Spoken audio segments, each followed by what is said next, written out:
We like to think that people join extreme movements because they believe in something, a cause, a higher truth, maybe even a plan. But here is the weird part. The specific belief doesn't seem to matter all that much. You can find people who jump from one movement to its polar opposite, from hard left to hard right, from atheist to evangelist, from conspiracy theorist to crypto true believer, without skipping a beat.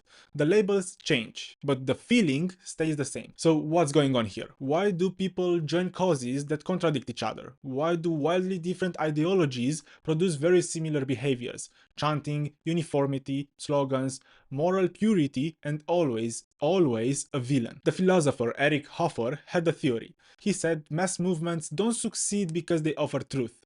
They succeed because they offer a crowd. The question from this video is inspired by the book The True Believer by Eric Hoffer. The crowd solves something. It gives you a direction, a role. It tells you who you are and who the enemy is. It replaces loneliness with clarity, confusion with certainty. And maybe that's the point, not the ideology itself, but the psychological relief of disappearing into something bigger. And honestly, in a world that often feels overwhelming and meaningless, that's a pretty appealing offer. Of course, it's easier to notice this in someone else, the other side, the other ideology, the louder crowd.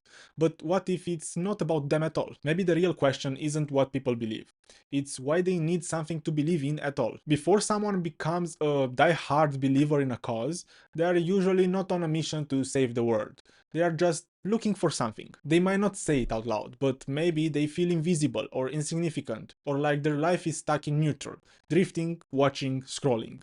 And then something shows up that gives them direction, a movement, a story, a crowd with a cause. Eric Hoffer called this the frustrated individual, the person who's not necessarily oppressed or desperate, but who feels that their life doesn't matter, at least not in the way they want it to. And here is the thing, that kind of frustration doesn't usually push people inward, it pushes them outward, towards something big enough to absorb them, something that tells them, you don't have to figure yourself out, you can just hand yourself over, because being an individual, that's exhausting. It's full of doubt and second guessing, and in a society obsessed with personal success, falling short feels like failure. Movements, on the other hand, offer clarity. They tell you who you are, what matters, and what you should be doing with your life. No ambiguity, no confusion, just belonging. And here is where it gets deeper. A movement doesn't just say you matter. It says you matter because you've given yourself up. You sacrificed your ego just like the rest of the crowd did. You don't have to be special, you just devoted. That's the reward. So maybe the people who join extreme causes aren't chasing belief. Maybe they are escaping doubt. So if movements attract people who feel lost or stuck, the next question is, what do they offer in return? The answer is identity, a full package preloaded and pre-approved. You get the vocabulary, the enemies, the friends, the rules, the symbols, even the hairstyle in some cases. And this is where Hoffer gets sharp. He says the people most drawn to mass movements aren't necessarily the oppressed. They are the ones most eager to give themselves up. Not because they are weak, but because individual identity has become exhausting. Being a self with all its flaws and contradictions and half-finished stories is a burden. So the movement steps in and says, don't worry, you don't have to figure yourself out, we've got a version of you that's ready to go. This is why movements often feel so intense, not because the ideas are so complex, but because the identities are so total. You're not just someone who supports the cause, you are the cause. It's in your username, your clothes, your tone of voice. And the deeper you go, the harder it gets to tell the difference between what you believe and what the movement believes through you. And this is the dangerous beauty of it. Movements don't just fill a void, they override the code. They take that open-ended, messy, painful process of being a person and replaces it with a script. And when the script is loud enough, it's hard to remember what your voice even sounded like. At this point, you might be thinking, okay, sure, people get swept up in movements for emotional reasons, but still, they must believe in the cause, right? Well, not always. One of Eric Hoffer's more unsettling claims is that the actual content of a mass movement, its beliefs, its goals, even its morality, can be almost irrelevant. People aren't necessarily drawn to what a movement says, they're drawn to the feeling of being inside it. Hoffer noticed something strange. People often leave one movement and join another that seems like its complete opposite. A communist becomes a fascist. A religious person becomes a militant atheist. and an anti-capitalist becomes a nationalist. On paper, these worldviews should cancel each other out, but emotionally, they function just the same.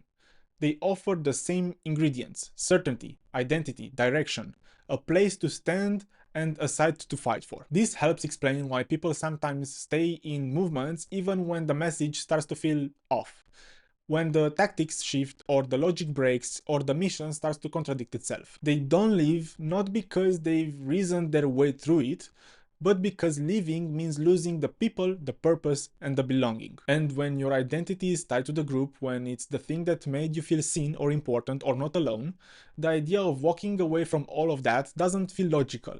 It feels like death. And the truth is, we all do some version of this. We hang on to ideas, roles, even relationships long after they stopped working. Because they are familiar, because they once saved us. Because without them, we are not sure who we'd be. And that's not as much weakness as it is being human. If you've made it this far, congratulations, you are now part of the movement. Step 1, hit the like button. Step 2, subscribe. And step 3, renounce your individuality. You must do all that not because I told you to, but because the algorithm demands a sacrifice.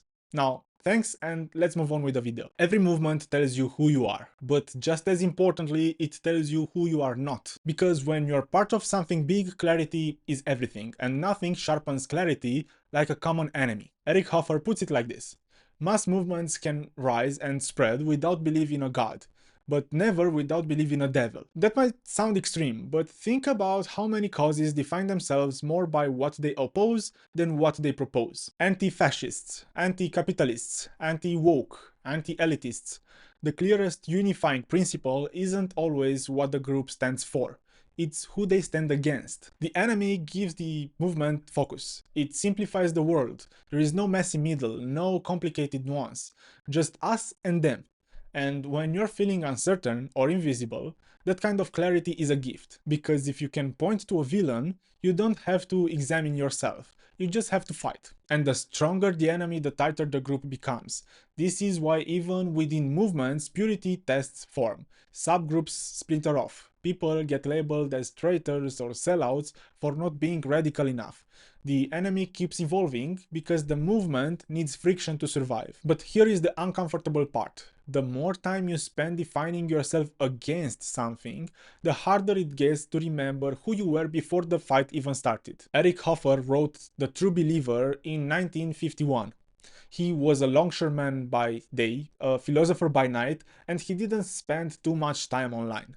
And yet, somehow, he described today's movements just as well. Because everything he said about mass movements, the way they attract the frustrated, offer identity, sharpen enemies, and grow through emotional momentum, it's all here.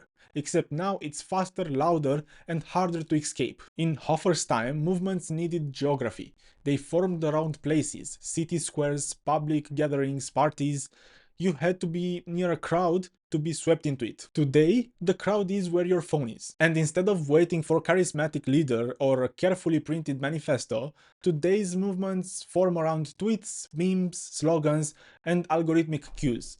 You don't even have to know what you're joining. Sometimes you just repost a phrase or like a clip and suddenly you've been drafted. And just like in Hoffer's time, the modern movement still promises clarity. You are not just retweeting an idea, you are performing a role. Online identity is increasingly tied to causes, sometimes many at once. And the reward isn't money or power. It's likes, belonging, and moral certainty. You are part of something, and you didn't even have to leave your room. But this is where it gets strange, because the internet doesn't just give everyone a voice, it gives everyone a stage. And the movements that spread the fastest aren't always the ones with the most substance. They are the ones with the most friction, the most drama, and the strongest enemies. Hoffer warned that movements need a devil.